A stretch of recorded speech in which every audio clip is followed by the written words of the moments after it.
The big con issue is something that I've been running up against, and everyone in this industry knows for many, many years. Fast forward 5 years, you can't speak the truth on YouTube, certainly not if you want to be monetized. Only one group of people here is saying you have to fit into this box. I'm saying you got to let some people let their freak flag fly. There's just no interest in doing it that way. This is why we lose. Conservatives wonder, what the hell? With the midterms, what the hell happened? Why do you think? I don't care if you want to be monetized or not. Don't lock people and punish them on behalf of big tech when you claim that you are fighting them, and it is everywhere.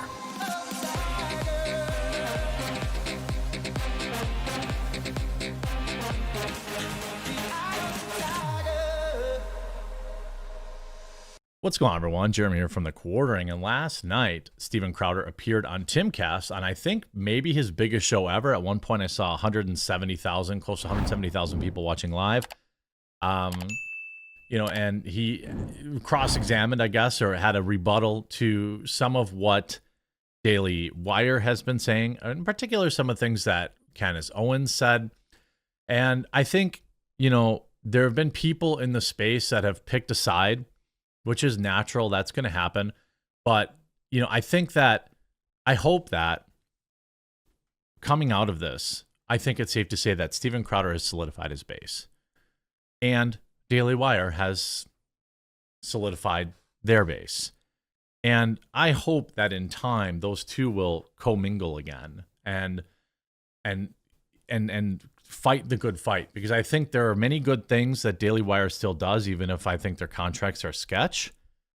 And there are many good things that Steven Crowder does, even if I didn't love maybe releasing the phone call or, you know, I believe that he believed he needed to do that, though.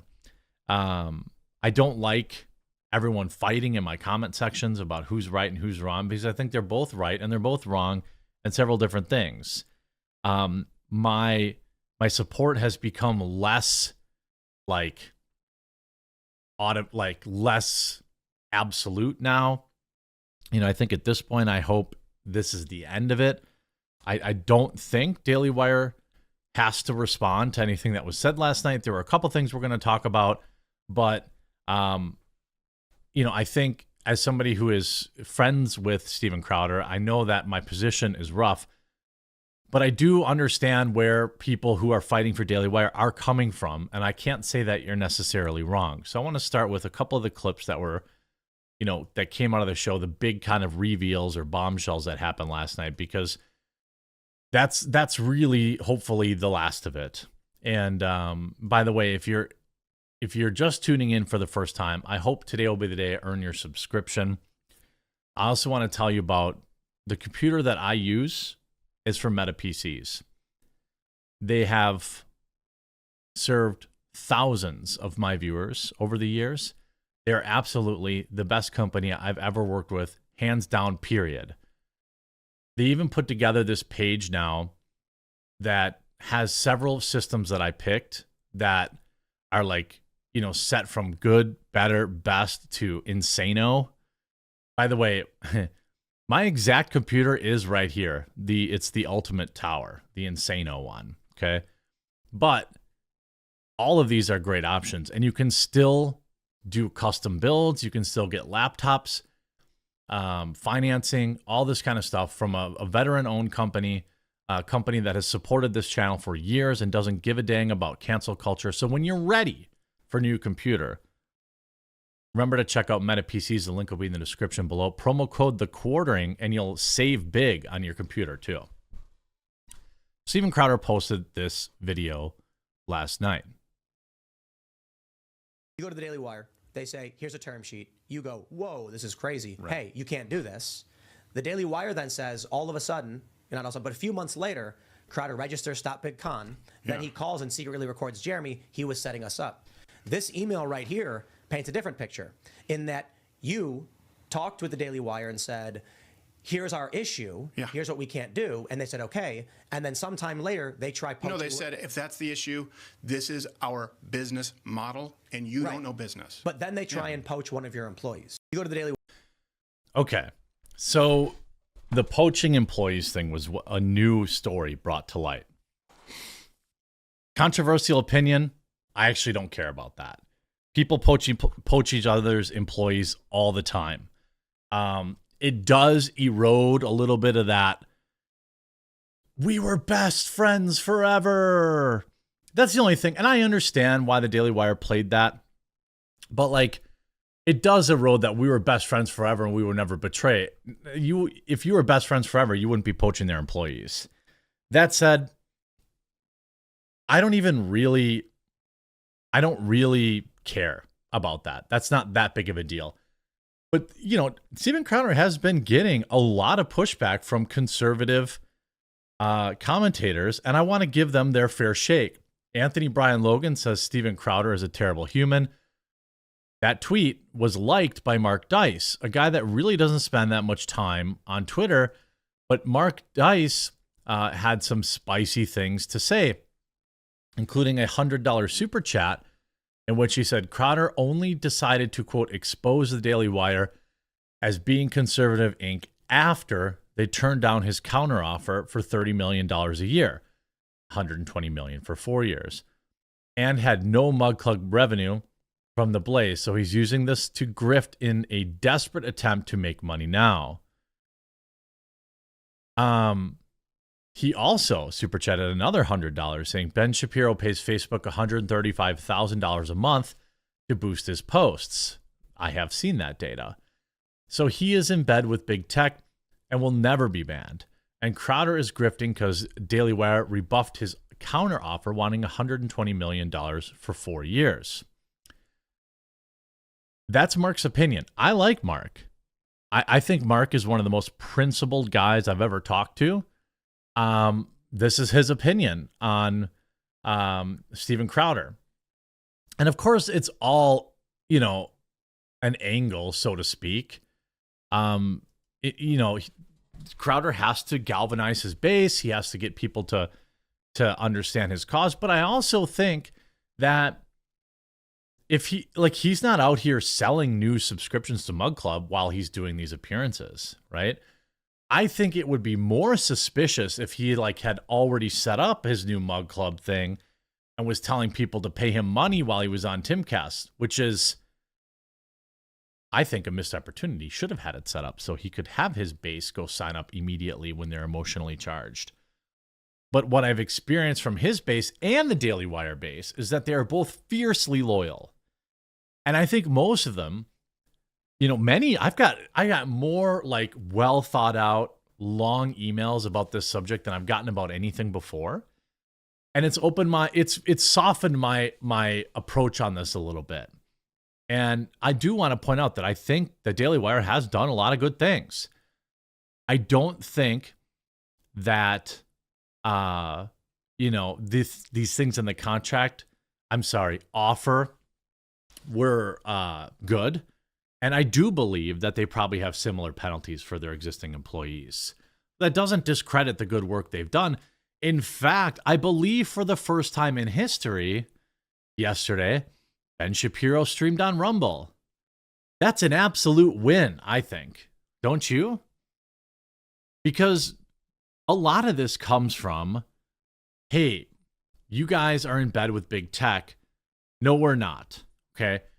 Well, one great way to prove you're not is to support all tech. This is something that even if you go back, by the way, to my show, my appearance on Timcast, I got on him for not using Odyssey.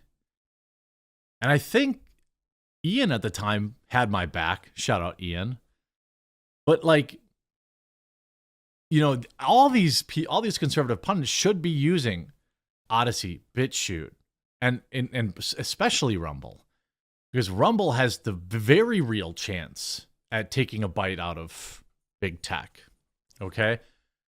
And the fact that the Daily Wire doesn't put their videos on BitChute and Odyssey is bad. The fact that Steven Crowder doesn't put his videos on BitChute and Odyssey, if he doesn't, is also bad. I know he uses Rumble, but he was also forced to. Would he have used Rumble without being forced to? I don't know. But I think as a greedy outside, or not greedy, but as selfish, I'll say it. It's hey, no matter what comes from this, Ben Shapiro and Daily Wire hopefully started Well, they started, but will hopefully continue to stream to Rumble, because that's an absolute win for everybody. The more people that make their content available on Rumble, the better. You know, my Rumble channel, I think I actually got some sort of Rumble award. They emailed me because my channel is growing so quickly there. And like, yeah, the views aren't the same as YouTube, but like, so this is like one of the most frustrating things.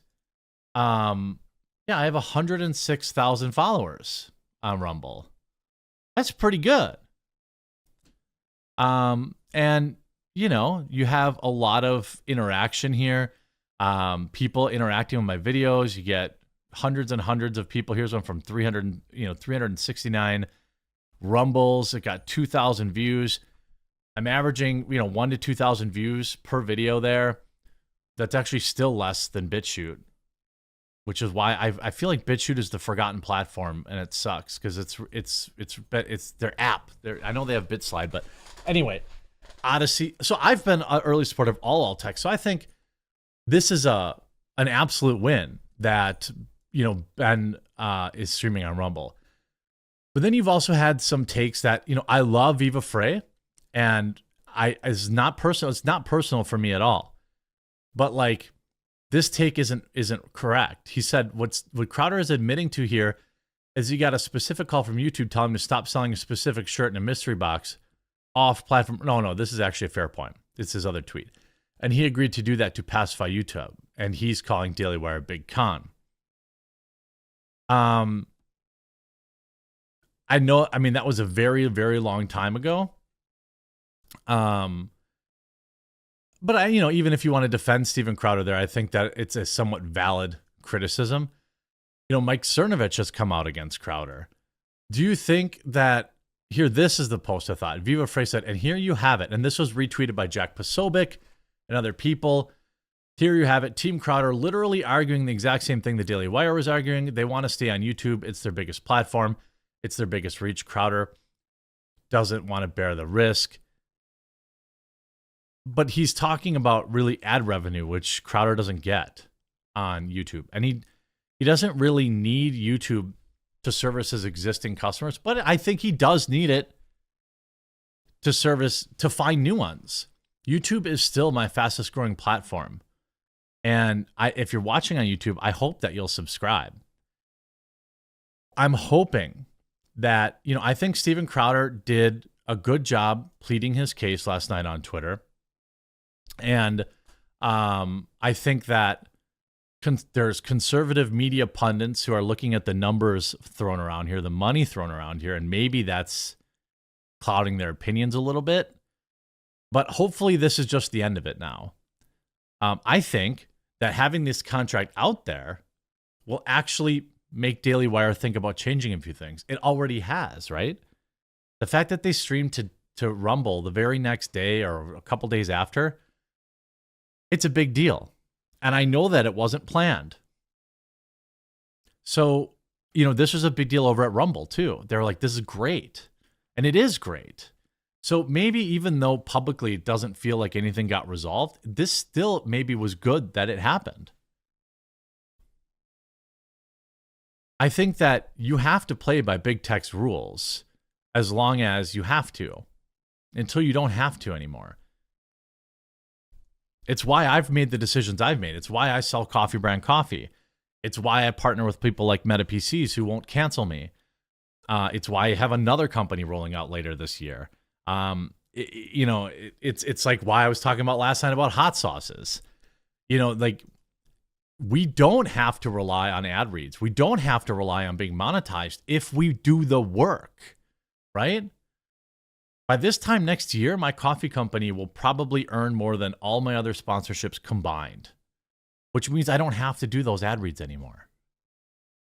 And maybe this new company, I work really hard at it and it covers, maybe 25 or 30% of what I made on monetization. Okay. Now I have to worry less about demonetization. So when Steven Crowder says change your model, he's right. The Daily Wire did this with Jeremy's razors, right? What if they did like 5 other products? Would they need to do 100 ad reads per show? No. Would they need to worry about getting canceled? No. You know who's been doing this for years? Alex Jones, right? He's got all sorts of products he sells. He doesn't need ad revenue. I mean, everyone would love it. But I do think that there's been a lot resolved here. And I hope that, the temperature can get brought down going forward. I'm curious to hear what your comments are in the comment section down below. I hope you enjoyed this video. And if you did, please do leave a like on it and definitely subscribe. And we'll talk to you again real soon.